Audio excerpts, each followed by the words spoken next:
একেই আইনত আমি বাতৰি লৈছিলোঁ।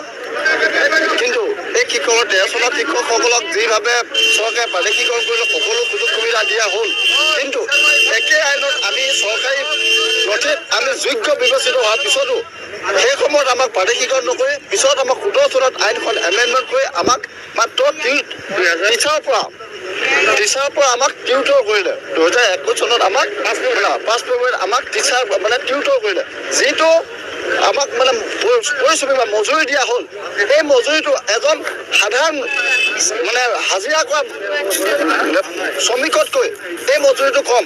গতিকে এইটো দৰমহা বা এইটো মজুৰি লৈ পেলাই আমি শিক্ষক সমাজ যথেষ্ট লজ্জিত হৈছোঁ, আমি লাঞ্ছিত হৈছোঁ। আগতে আমি দৰমহা নাপাওঁতে যি এটা শিক্ষক হিচাপে আমি যিটো আমাৰ প্ৰতিষ্ঠা আছিল, সেই প্ৰতিষ্ঠাটো আমি হেৰাই গ'লোঁ। 10 লাখ টকা ভিক্ষাৰীক দিয়াৰ নিচিনাকৈ আমাক 10,000-12,000 টকা আমাক মজুৰি দিছে, যিটো আমাৰ 433 টকা আমাৰ মানে দৰমহা পৰে, মানে দিন হাজিৰা পৰে। গতিকে আমাক যিটো মানে হাজিৰা দিয়ে এই শিক্ষকসকলে একে কোৱালিফিকেশ্যন একেখিনি মানুহকে 13 চনত ফুল দৰমহা দিয়ে, ফুল গোটেই সুবিধা দিয়া হ'ল। কিন্তু একেখিনি মানুহকে একেখন আইনৰ দ্বাৰা বিবেচিত হ'ল। এইখিনি মানুহ আইনত মানে চৰকাৰ নথিত মানে যোগ্য বিবেচিত হ'ল, কিন্তু চৰকাৰে সেইখিনি সময়ত প্ৰাদেশিকৰণ নকৰিলে। পিছত বিভিন্ন অজুহাত দেখুৱাই এই শিক্ষকখিনি আকৌ আজি আমাক মানে হাজিৰা দিয়া ব্যৱস্থা কৰিলে। গতিকে আমি চৰকাৰৰ ওচৰত মানে দাবী কৰিছোঁ যাতে আমাক কোনো ধৰণৰ চৰ্ত নাৰাখি, কোনো ধৰণৰ আইনৰ অজুহাত বা কোনো ধৰণৰ চৰ্ত নাৰাখি বিনা চৰ্তে আমাক এই শিক্ষক টিউটৰৰ পৰা আমাক শিক্ষক কৰিব লাগে। অসম চৰকাৰে স্কুল প্ৰাদেশিকৰণ আইন 1972 আইনখনৰ মতে স্কুল প্ৰভিঞ্চিয়েলাইজ হ'লে স্কুল প্ৰভিঞ্চিয়েলাইজ হোৱাৰ তাৰিখৰ আগত 1.5 বছৰ 2 বছৰ পইচা এডভান্স দিয়ে। আৰু 1983 চনত স্কুল প্ৰভিঞ্চিয়েলাইজ কৰিলে তেতিয়াৰ পৰাই দৰমহাটো ধৰি দিছিল ফুল দৰমহা। আৰু 2092 চনত যি স্কুল প্ৰভিঞ্চিয়েলাইজ আছিল তেতিয়া ফুল দৰমহা দিছিল। 2011 সংশোধনীত 12 আইনখনতো স্কুল প্ৰভিঞ্চিয়েলাইজ কৰিলে ফুল দৰমহা, অল আৰ ফেচিলিটি এভেইলেবল। বাট 1917 চনত যিখন স্কুল প্ৰভিঞ্চিয়েলাইজ আইন সংশোধনী 18 এই আইনখনৰ লগত যিবিলাক মানে স্কুল প্ৰভিঞ্চিয়েলাইজ কৰিছিল সেই স্কুলবিলাকৰ শিক্ষকবিলাকক কিন্তু টিউটৰ হিচাপে নিযুক্তি দিলে। চৰকাৰে আইন প্ৰণয়ন কৰে কিয়? জনসাধাৰণৰ সুৰক্ষাৰ কাৰণে আইন প্ৰণয়ন কৰে। যে চৰকাৰে আইন কৰি এই শিক্ষকসকলক দুৰ্যোগৰ মাজলৈ সোমাই দিলে কিয়? যে শিক্ষক যদি স্কুল প্ৰভিঞ্চিয়েলাইজ নকৰোঁতে শিক্ষক আছিল, স্কুল প্ৰভিঞ্চিয়েলাইজ হোৱাৰ পিছত টিউটৰ কেনেকৈ হ'ল কওকচোন বাৰু। আৰু এই স্কুলবিলাক ৰাইজে মানে প্ৰতিষ্ঠা কৰা স্কুল। ভাৰতবৰ্ষ এখন গণতান্ত্ৰিক ৰাষ্ট্ৰ, গণতান্ত্ৰিক ৰাষ্ট্ৰত যদি ৰাইজে কৰা কামখিনি যদি প্ৰযোজ্য নহয়, চৰকাৰে কোনখিনি ৰাইজৰ কাম কৰিব? গতিকে গণতান্ত্ৰিক ৰাষ্ট্ৰত জনসাধাৰণৰ যিহেতু মত সাপেক্ষে এখন ৰাষ্ট্ৰপতি আছে, গতিকে জনসাধাৰণে প্ৰতিষ্ঠা কৰা স্কুলবিলাক ফুল প্লেজ হ'বই লাগিব। আৰু চৰকাৰে আমাক এইটো বক্তব্য কৰাৰ কোনো কাৰণ নাই। আজি শিক্ষকবিলাকৰ যিমানখিনি অভিজ্ঞতাৰ কথা কৈছে, কোনজন MLA মিনিষ্টাৰ ইমান অভিজ্ঞতা আছে? তেওঁলোকে যদি ফুল এজন MLA 5 বছৰ চাকৰি কৰিলে কিন্তু পেঞ্চন পায়, কিন্তু আমাৰ শিক্ষকবিলাকে কি হ'ল আজি 30 বছৰ চাকৰি কৰি কিন্তু টিউটৰ হিচাপে পালে 10,000-12,000 টকা দৰমহা পায়। সেইটোতো সম্ভৱ নহয়। চৰকাৰৰ পৰা চকুত তেল মানে টিউটৰ স্কুল প্ৰভিঞ্চিয়েলাইজ কৰিলে কি পানী দিয়ে নেকি? গতিকে চৰকাৰে যেনেকৈ নিজৰ সুবিধাখিনি আদায় কৰিছে ব্যক্তিগত, ঠিক তেনেদৰে শিক্ষকবিলাককো যাতে চৰকাৰে উপযুক্ত সুবিধা দি জীৱন নিৰ্বাহ কৰাত সহায় কৰে, এইটোৱে মোৰ চৰকাৰৰ ওচৰত ক'বলগীয়া।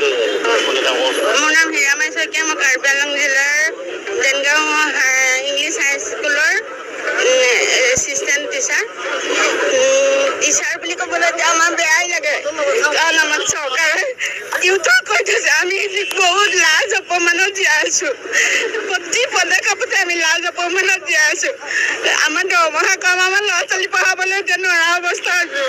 তাৰোপৰি আমাৰ এতিয়া বহুত টিউটৰ কি হৈছে ৰিটায়াৰ্ড হৈ গৈছে, তেওঁলোকে জানো এতিয়া BEd 50% কৰিব পাৰিব? আৰু মন্ত্ৰী MLA কেইজনে আমি জানিব বিচাৰোঁ, আমি অপেনলি জানিব বিচাৰোঁ, মন্ত্ৰী MLA কেইজনৰ 50% আছে? কেইজন BA পাছ কৰা আছে? আমিও জানিব বিচাৰোঁ। তেওঁলোকে যে পেঞ্চন পায়, কিমান লাখ লাখ টকা পায়, আমি কিয় নাপাওঁ?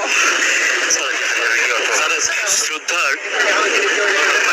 মুখ্যমন্ত্ৰী মহোদয় আৰু শিক্ষামন্ত্ৰী মহোদয়ক আমি এই আন্দোলনৰ যোগেদি জনাব বিচাৰোঁ যে আজি আমাক টিউটৰ বনালে, কিন্তু সেই টিউটৰবিলাকে যেতিয়া 2013 চনত স্কুল প্ৰাদেশিকৃত হৈছিলে তেতিয়াৰ আইনৰ আধাৰতে আমি দ্বিতীয় ফেজত আছিলোঁ, আৰু আকস্মিকভাৱে আমাৰ দ্বিতীয় ফেজৰ শিক্ষকখিনিক কিন্তু বঞ্চিত কৰি দিলে। কোনোভাৱে আইন আহি গ'ল আৰু আমি টিউটৰ আমি বঞ্চিত হৈ পৰিলোঁ। পাছতে আমাৰ কিয়নো 2015 চনত আমাৰ এই ডিৰেক্টৰ অফিচৰ পৰাই আমি ইলিজিবল বুলি ডিক্লেয়াৰ হৈছিলে, লিষ্টৰ ওলাইছিলে, যাৰ অধীনত আমি গোটেইখিনি টিচাৰ হিচাপে আমি স্বীকৃতি পাইছিলোঁ, কিয়নো আমি স্বীকৃতি পোৱা স্কুলৰ শিক্ষক আৰু আমাৰ যিমান স্বীকৃতি দিয়াৰ আগতে গোটেইখিনি আমাৰ নথি পত্ৰ বিচাৰ কৰিছিলে আৰু তাৰ ওপৰত ভিত্তি কৰি স্কুলখিনিক স্বীকৃতি দিছিলে। তেতিয়া আমি শিক্ষক ৰূপে অনুমোদিত আছিলোঁ। কিন্তু হঠাতে কেনেকৈ এটা নতুন আইন আহি গ'ল 17 চনত, 15 চনত আমাৰ বাতিল হৈ যোৱাৰ পাছত 17 চনত আহিলে আৰু সেই আইনৰ যোগেদি যিটো লিখিলে তাতে এনেকৈ চব যুক্তি ধৰিলে যে আমাৰ বৰ্তমান যুগৰ যিটো আমি শিক্ষক যিবোৰ ফ্ৰেছ কেণ্ডিডেট টেট পাছ কৰি আহে সিহঁতৰ কাৰণে BEdত 50% থকা BEd থকাটো জৰুৰী হ'ব পাৰে, কিন্তু আমি যিবোৰ 30-40 বছৰ আগৰ পৰা শিক্ষকতা কৰি আছোঁ সেইখিনিৰ বাবে কেনেকৈ এই আইনটো দিলে? আমি 2 বছৰ 3 বছৰৰ ভিতৰত বহুতে ৰিটায়াৰ্ড হৈছে, বহুতে ৰিটায়াৰ্ড হৈ যাব। সিহঁতে কেনেকৈ BSc আকৌ 4 বছৰৰ কাৰণে কৰি 50% যোগাৰ কৰিব আৰু BEd কৰিব আৰু 2 বছৰ, তাতে 6 বছৰ এনেই গুচি যাব। তো 5 বছৰত সময়সীমা ধৰি দিছে।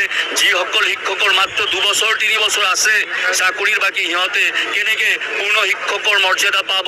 সেইটো নিশ্চয় বিচাৰযোগ্য হোৱা নাই। নমস্কাৰ, আমি সদৌ অসম প্ৰাদেশিক হাইস্কুল টিটৰ শিক্ষক সন্থাৰ তৰফৰ পৰা আজি আমাৰ মাননীয় সঞ্চালিকা অফিচৰ কাৰ্যালয়ত মাননীয় সঞ্চালিকা বাইদেউৰ জৰিয়তে মুখ্যমন্ত্ৰীলৈ এখন স্মাৰক পত্ৰ দিবৰ কাৰণে ইয়াত উপস্থিত হৈছোঁ। আপোনালোকে আমাক আহি সহায় কৰাৰ কাৰণে আপোনালোকক ধন্যবাদ জনাইছোঁ। দিনত আমাৰ প্ৰাদেশিকত 2013 চনত ভেঞ্চাৰ স্কুল প্ৰাদেশিকীকৰণ হ'ল, কিন্তু আমিও সেই একেই শিক্ষক আমাৰ 2021 চনত টিউটৰ হিচাপে অৰ্ডাৰ দিলে।